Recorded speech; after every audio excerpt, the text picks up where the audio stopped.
let's get started. Start with your posture. If you're still in bed on your back, you're in a great position because you've got that nice length for the breath to travel. The floor, the sofa, lying on your back with your legs uncrossed. Good position to practice the breath.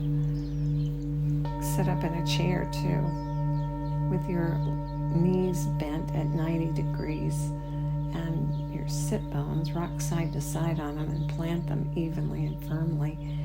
And then plant your feet evenly and firmly on the floor, about that narrow hip distance apart. Lift your chest and pull your chin gently back towards your neck, straightening the neck vertebrae and making space for both the air and the nerve impulses to flow freely. Good. A straight spine really is a gentle S curve. It's not like a board straight. And now in this position, start pulling the air in through both nostrils, letting the magic of the nose warm and filter and humidify the air. And then on the exhale, either out through your nose or through your mouth.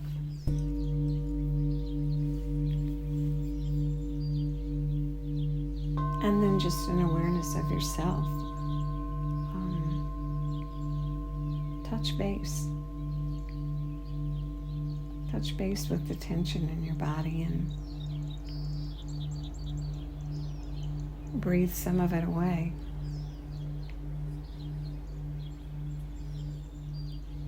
And touch base with your thoughts. The way that mind rapid fires. And just notice it and notice what's predominant. And whatever it is, change it just a little bit. Just something a little bit better. And think something just a little bit different. A new thought. The old one adjusted. And notice your breath.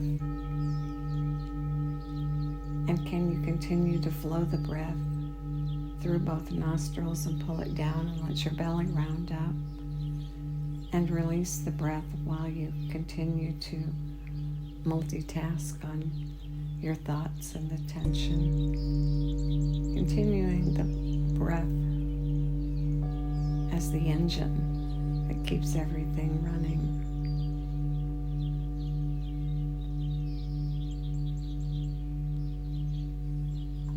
Notice the breath and count it as it comes in. And count it as it goes out.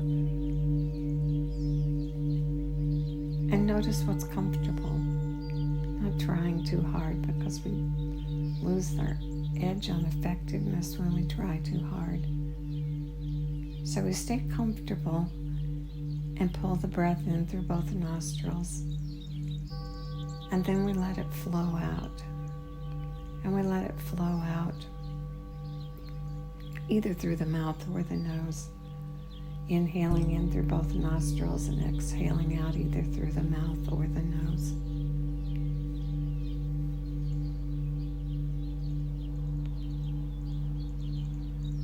And maybe your hands on your belly and on your rib cage so you can feel the breath as it comes in, as you breathe with your whole body, extending the breath into that 3-part breath, pulling the air in, belly rounding up, continuing to pull it in, rib cage rounding, all the way up to the 3rd step, up at the collarbones, and then at the top spilling it out, and letting your body lengthen and flatten, and let your belly button move back towards your spinal column at the end.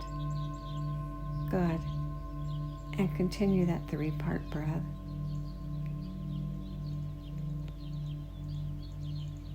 And now on the next breath, when you get all the way to the top, take in 3 extra sniffs. And then exhale and let the breath go all the way out to the bottom. And at the bottom, 3 puffs out.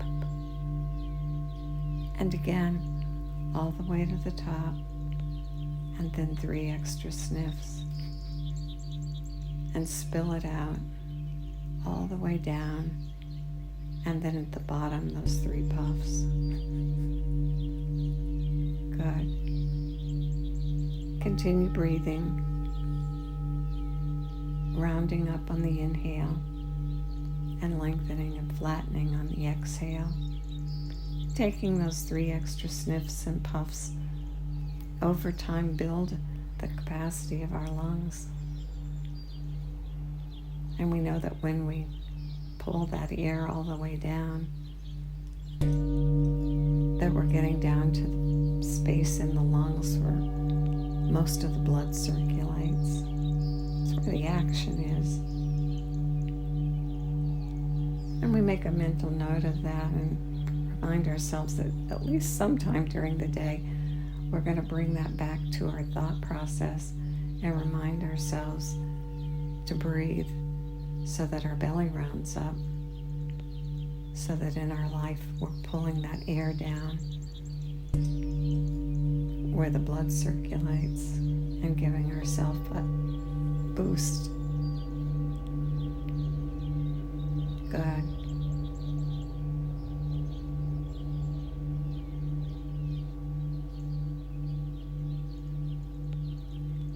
And now as you breathe, notice the tension in your body and let your jaw go slack.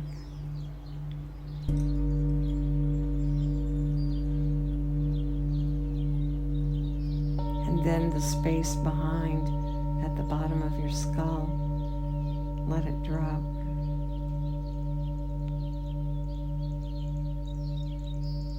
And notice your chin and your neck. Is your chin raised up high so your neck is cranked? Gently pull the chin back toward the neck, straightening the neck vertebra as you continue to breathe. And the longest nerve in the body is the vagus nerve. And when we breathe long and deep like this and pull the air down, we stimulate that vagus nerve. Vagus nerve has lots of jobs. But one of its main jobs is to have the ability, after we respond to life and action and stress, is to return to this quiet, even,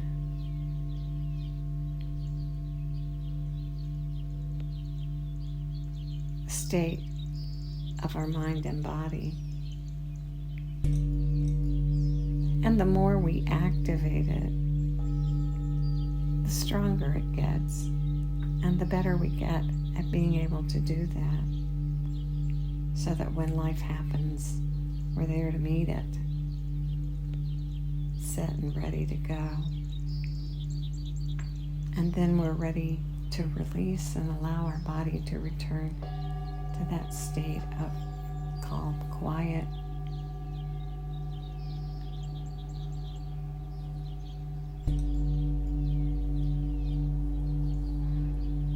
And so keep breathing and extending that exhale.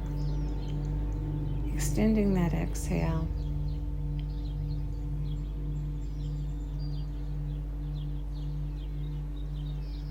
Stimulates the vagus nerve.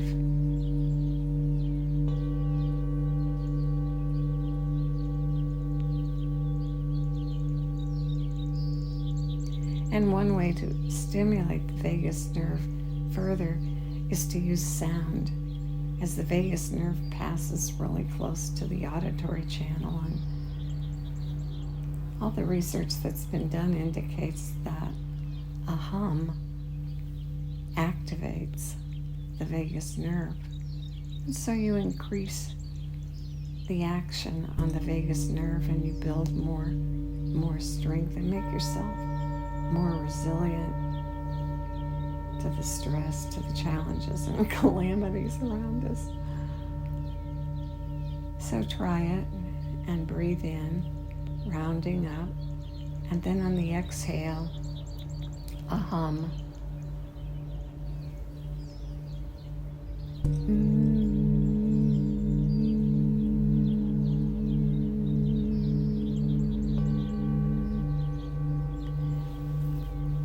And try that and see how it works for you. We'll go for 2 more minutes.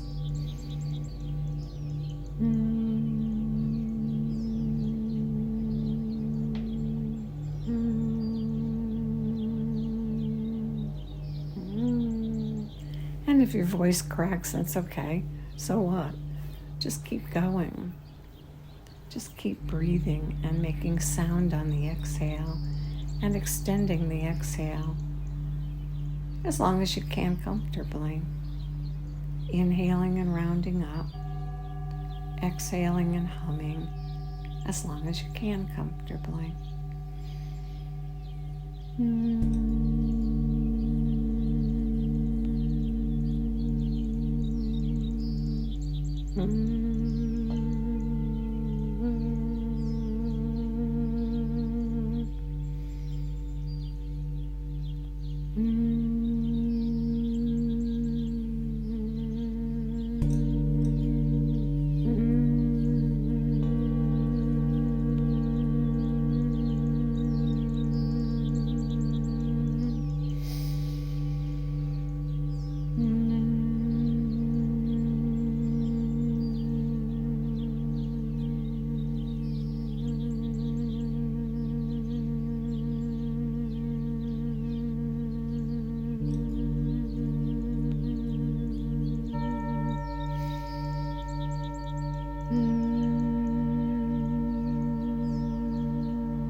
Keep going.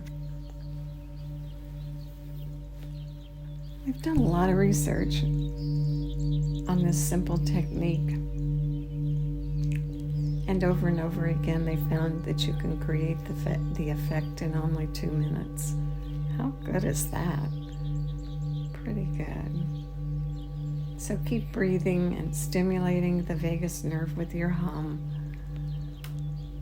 And may the long-time sun shine upon you, all love surround you, and the pure light within you guide your way on. Have a great day.